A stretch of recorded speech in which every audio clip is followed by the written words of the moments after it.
This is Joshua Hart, 4 seconds out. Delighted today to be joined by Justis Huni here over Zoom. Justice, it's been a busy week for yourself so far. You had the press conference yesterday ahead of your fight with Fabio Wardley. How is everything though, first of all? Everything's going good. I think the only thing I'm getting over is the jet lag, but other than that, it's been beautiful here. The weather is tremendous, and yeah, I'm loving my time here so far. How are you dealing with the jet lag so far? I know it's a bit of a time difference coming over to the UK. How have you dealt with that? Yeah, I'm pushing through. I'm pushing through it, mate. It's been good because I've been really busy. So um, yeah, I guess that helps me stay awake and stay on my feet. Absolutely. Well, you mentioned being busy. You did have your press conference yesterday with Fabio Wardley ahead of June 7th, just under a month to go now. When did you first get the call about the Fabio Wardley fight? Um, I'd say it was a couple weeks ago, 2 weeks ago. Mm. Um, and then yeah, everything kind of just happened really fast. It was I agreed to it, and then I was straight away locked in.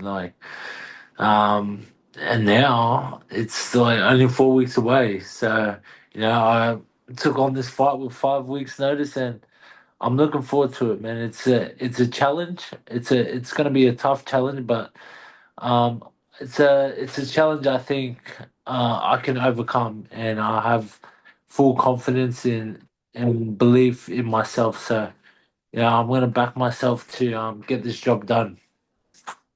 We know that you did, I believe you had a bit of an injury after your last fight that needed sorting out. Is that injury all sorted now? You'll be going into this fight fully fit? Yeah. It's I got it sorted straight away. So uh, yeah, it's all good now, and yeah, I'm just looking forward to being able to uh, fight without this injury that I've been fighting with for about 3 or 4 years now. So, this is the first time I'm gonna get to use um, my jab and stuff without having to worry about any injuries. We know that you were fairly active, especially over this little transition into 2024 and 25. How nice has it been just to have that little rest though and let the injuries recover? It was good. It felt short lived. But when an opportunity like this comes up, it's a no-brainer, it's you can't just let this one slide. Like, opportunities like this don't come around every day. So I wasn't sure when another opportunity like this will come, so that's why I just had to grab this fight with both hands and take it on. And you're going into the lines then in this fight. You will be entering literally Fabio Wardley's back garden, pretty much his hometown, Ipswich. It has been billed as his big homecoming. What are you expecting from the crowd that night, and what are you expecting your emotions to be like? You feel like you're going to be a bit more fired up because of it? um no, like it's gonna make me more hungry to get this get this upset over Fabio, and it's gonna make the victory a lot more sweeter. So yeah, I'm looking forward to it. I think there's gonna be a lot of people against me when I walk out, and there's gonna be a lot of boos coming from the crowd. But I'm just gonna soak it all up and embrace it. Yeah, this is what I've done boxing for my whole life, and I've prepared myself for moments like this to go up against um the opposition and go into his backyard. Like, I think this is the victory is going to be a lot more sweeter when it does come. What have you made of Fabio Wardley's career so far? Obviously, with his unlicensed and white collar background, moving into now number one in the world with the WBA. What have you made of Fabio's journey? Yeah, I give him credit, man. It takes a lot to get to that position, being number one in WBA.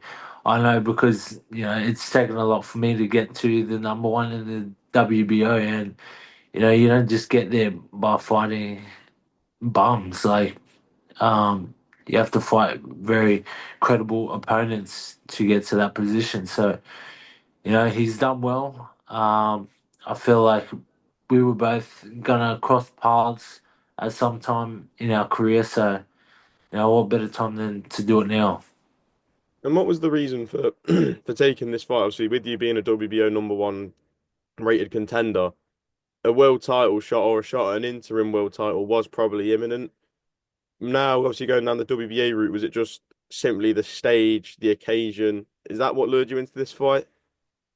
Yeah, it's just the opportunity. Like, um, they don't come around. Like ones like this don't come around every day. So you know, it's make or break. If I didn't take this opportunity and agree on fighting Fabio, I would have been sitting around, just taking on small fights for who knows how long. So this is my calling. This is my time now, and I just have to take it with both hands. Where do you feel your advantages lie in this fight against Fabio Wardley? Boxing is smart.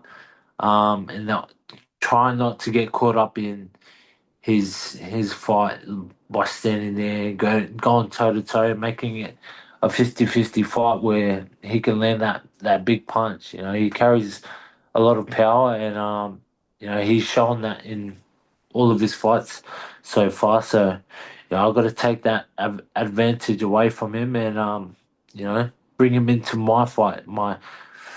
I've got good boxing IQ, good hand speed, good footwork. So, I've got to use everything that I can to get this job done. For yourself, do you feel your amateur pedigree and your experience in the sport is what's going to guide you through? Because with such an extensive amateur career, you have faced a lot of styles now compared to Fabio. Yep. Yeah, that's it. I've sparred and fought against people exactly like Fabio, so um I'm ready to go. Like I already know and expect what he's gonna bring, and I'm willing to go up against that, and you know, fight my fight and bring him into my game, my fight plan. So yeah, let's go. And while you are going into the away corner, I'm sure you will still have a lot of big support back at home. Are you just excited to hopefully, once you get this win, bring big nights back to Australia? Yeah, that's it. That's the goal, man.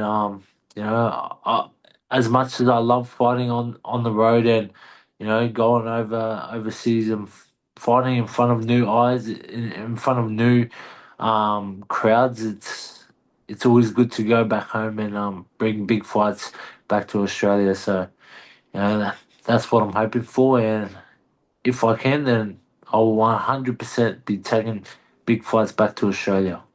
Well, obviously, you can't take the big fights back to Australia without a big win over Fabio Wardley. Could I get a prediction from yourself on how you beat Fabio Wardley on June 7th? I think for me to get the stoppage, it'll come later on in the fight. Just gotta wear him out, work the body, tire him out, and then put the finishing touches on it. Punches and bunches. And drown him in that deep end. Absolutely. Just before I let you guys want to quickly pick your brains on a few of the big fights and big talking points in the heavyweight division. We'll start off July 19th. We see Oleksandr Usyk and Daniel Dubois have a rematch after the, I guess you could say, controversial first fight that they had back in August of 2023. Yep. How does this fight change now, looking at it 2 years on and Daniel Dubois now a world champion as well? How much confidence can he take from that first fight and landing the low blow, but some people say body shot? Yeah, and it's a tough one. I think Dubois, every fight he has, every time he steps out there under the bright lights, he's gotten better and better every time. But I don't know. I just love the way Usyk boxes. His ring IQ. Um, he knows his way around that ring, and I just feel like he'll be too smart and too slick for Dubois. Do you feel we know that Alexander Usyk is coming towards the back end of his career now? Do you feel this is the best chance Daniel Dubois is going to get at beating Alexander Usyk? Yeah, 100%. And he's just got to give it a red hot crack. like I said, he's getting better and better every time he steps out there, and it shows in his performances. Like he's been stopping all of these top guys, and yeah, he's proving himself. So If you were Daniel Dubois on July 19th, how would you approach the fight? How quick would you start? Do you feel it's important for him to set a high pace from the get-go? yeah, look, if he can hold it throughout the whole fight, I think it'll do him good. Um, but then again, it's like it's hard because Usyk's so smart in there. So. I'm not really sure. I'm gonna stick with backing Usyk in this fight, but yeah, you never know. Like I said, Dubai's getting better and better every time he steps through those ropes. How do you feel Usyk gets the job done on July 19th? Do you believe he can stop Daniel Dubois? Um, I'm not sure about stopping him, but if he does win, I think it'll be on through decision. If Usyk is to beat Daniel Dubois on July 19th, where would you rank him in the great heavyweights of all time? Because we're getting to that point where that conversation needs to be had. Yeah, look, he's definitely one of the greats. To be able to go through different divisions and hold that world title and unify it, it's massive. You got to be one of a kind to do that stuff. So um he would definitely go down as one of the greats in the heavyweights. And then just going back to cast our minds back to about a week and a half ago, we saw Martin Bakole and player Jagba share the ring over 10 rounds in what was billed as the Battle of Africa. A draw at the end of the night, but I saw a lot of comments, people saying that they believe FA Jagba had won the fight. How did you see the fight? Who do you believe won? I didn't watch it, so I can't say, but I watched the highlights, and um yeah, I would have to, if I was to judge that fight, I would probably give it to a Jugba. Um but yeah, I didn't watch the full fight, so I can't really say. Fair enough. Just lastly, we know that we've seen Tyson Fury back in the gym recently. I mean, while he retired a couple months back now, talks of an Anthony Joshua fight are starting to build. Do you still have an interest in a fight between Tyson Fury and Anthony Joshua? Yeah, I think that fight just needs to happen just off of all of the talk, and when they were at their best, they were due to collide, but it never happened. So I would love to see that fight. I think it'll be still massive for heavyweight boxing. Based on what we've seen from both as of late, who would you make the favorite going into this fight? I'd have to say Fury. Um, just off where he finished. He had um good fights with Usyk, and then feel like he's got one more win left in him, but you never know. AJ could be hungry and wanting that win. How do you believe Fury would beat Anthony Joshua? Do you believe do you believe he could stop him? Um, It'd be a good fight. I'm not really too sure. I'd say there would have to be a stoppage from either one of the guys if they were to win. Just don't see that fight going all the way. So Just one of those yeah, fights that just would not be able to go the distance. yeah. Whoever was to win, I think would win by stoppage by knockout or yeah, something like that. Just one more for me that's popped into my head quickly. Deontay Wilder returns on June 27th. We saw him obviously on a bit of a bad run of form at the moment. But speaking to his trainer Malik Scott recently, he said that Wilder has re found that confidence again. What do you expect to see from Wilder, and what do you believe he still has to offer in the heavyweight division? Oh, look, he's got that one punch power, man. So you know he could surprise anyone with just one punch. So you never know with Wilder. He could come in and knock you out with one punch, or um could get the complete opposite and not get a knockout. So you never know. If Deontay Wilder and Anthony Joshua to fight again, another big fight that's been rumored, I think we all know that a fight wouldn't go the distance. But who do you believe would land that shot first to win the fight? Hmm. I'd have to say AJ. I'd have to back Anthony Joshua with that one. Just think he's smarter and he would work towards getting that landing that one punch a lot smarter and cleaner than Wilder would be able to. Absolutely. Justice, I'm going to leave it there. Thank you very much for your time this morning. Really good to speak and best of luck on June 7th. Thank you very much. Take care, bro.